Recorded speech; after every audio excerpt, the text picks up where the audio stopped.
এরপর আল্লাহ পাক বলছেন ওয়াত-তাইয়্যিবাতি মিনার রিজকি, রেজেকের মধ্যে একটা খাবিস রেজেক আছে, একটা তৈয়ব রেজেক আছে। যে খাবার নিজে পাক, যে ব্যক্তি খাবে সেও তার মনটা পাক পবিত্র থাকবে। বলেন তো চাউল এটা পাক পবিত্র কিনা? দুধ পাক পবিত্র কিনা? কলা এগুলো পাক পবিত্র কিনা? রুটি খাচ্ছেন, তরি তরকারি খাচ্ছেন, পাক পবিত্র কিনা? এই হালাল খাবারগুলো নিজে পাক, যে ব্যক্তি খাবে তাকেও মানসিকভাবে পবিত্র করে দিবে। তা আল্লাহ তাআলা বলছেন আমার পাক পবিত্র খাবারগুলো এগুলো বর্জন করতে কে বলেছে? উত্তর দিকে একটা পীর আছে, সে বলে গরুর গোস্ত খায়ও না, গরুর গোস্ত খালে তোমাদের মন নষ্ট হয়ে যাবে। নাউজুবিল্লাহ বলেন। আল্লাহ বলেছেন কে এমন আছে রে, আমি যাকে হালাল করেছি তাকে নিষেধ করার কে আছে? যারা নিষেধ করবে কিয়ামতের দিন আমি আল্লাহর সঙ্গে তাদের মোলাকাত হবে, একটা বোঝাপড়া হবে। কি হবে যখন একটা বোঝাপড়া হবে। আমি যে জিনিসগুলোকে হালাল করেছি তুমি হারাম করে দিলে কেন? ঠিক না? ওই পীরের সকল মুরিদ গরুর গোস্ত খায় না।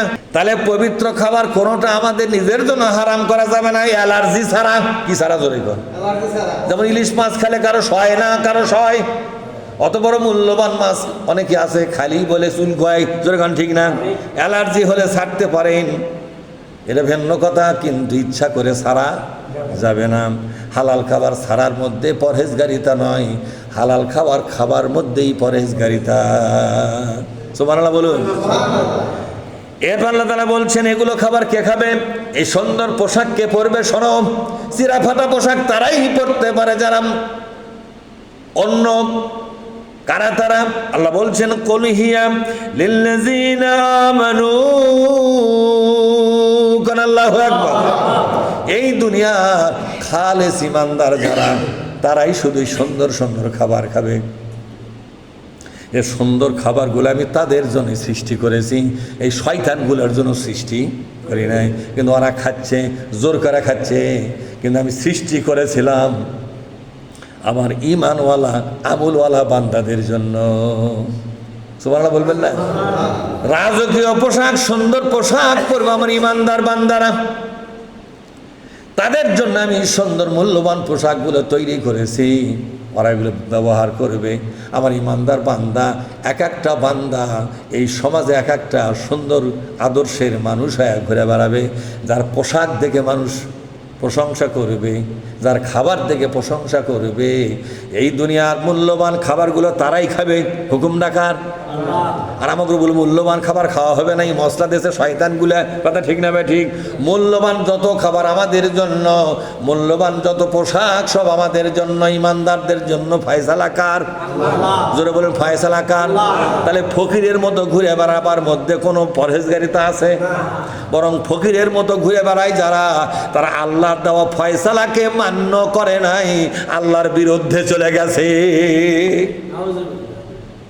আমার কথা বোঝেননি? সবসময় পরিপাটি পোশাক, ময়লা হলে তাড়াতাড়ি ধুয়ে পরিপাটি করে সুন্দর করে পোশাক পরবে। নবী বলতেন মাথার একটা চিরুনি কাছে রাখবে, যখনই মাথার চুল এলোমেলো হবে সাথে সাথে তুমি মাথাটাকে আশ্রয় নিয়ে সুন্দরভাবে তুমি চলাফেরা করবে। সবসময় পরিপাটি, একবার ভদ্র মার্জিত লোক হিসাবে। খাবার যখন খাবে সবচেয়ে উন্নত খাবারগুলা খাবা। ওই পচা ধসা খাবার খাবা কেন? এগুলো তোমাদের জন্য নয়, এগুলা কাফেররা খাক। কে খাক? কাফেররা খাক। সুন্দর সুন্দর জিনিস আমি তো সৃষ্টি করেছি রে বান্দা, এটা তোমাদের জন্য। যারা আমার প্রতি ঈমান এনে আমার পথে লড়াই করতেছো, তারা এই দুনিয়ার সুন্দর সুন্দর খাবার তোমরা গ্রহণ করিও। কি কথা? তাহলে আমাদেরকে ফকিরের বেশে চলতে নিষেধ করেছে কে? কিন্তু আমরা অনেকেই আছে এরকম ফকিরের বেশে চলো। বোতাম লাগান হবে না, গুটি লাগাও, এরকম আছে না? এখন বোতাম লাগালে পরহেজগারিতা গেল। ই কিছু বুঝছে কোরআনের? এই লোকগুলো কি কোরআনের কিছু বুঝছে নাকি? ফিল হায়াতিদ দুনিয়া, এগুলো হলো দুনিয়ায় তোমাদের ব্যবহার করার জন্য আমি অনুমতি দিলাম। সুবহানাল্লাহ বলেন। আর খালিসাতান ইয়াউমাল কিয়ামাহ, আর কিয়ামতের ময়দানে এই উন্নত মানের পোশাক, উন্নত মানের খাদ্য উপকরণ যা আছে, এটা কিয়ামতের দিন শুধু তোমাদের জন্য খালেস করে দেব। দুনিয়াতে ওরাও খায়, তোমরাও খাও, পরকালে শুধু তোমরাই খাবে, ওদেরকে খেতে আমি দেব না। কথা রাখার কাযালিকা নুফাসসিলুল আয়াতি লিকাউমি ইয়া'লামুন। আল্লাহ পাক বলছেন এইভাবে করে আমি আমার কথাগুলোকে চমৎকারভাবে, খুবই সুন্দরভাবে, সহজভাবে উপস্থাপন করলাম তাদেরই জন্য যারা জ্ঞান অর্জন করতে চায়, যারা জ্ঞানী হতে চায়, তাদের জন্য আমি আমার কথাগুলোকে সুন্দর করে বুঝাইয়া দিলাম। সুবহানাল্লাহ বলবেন না?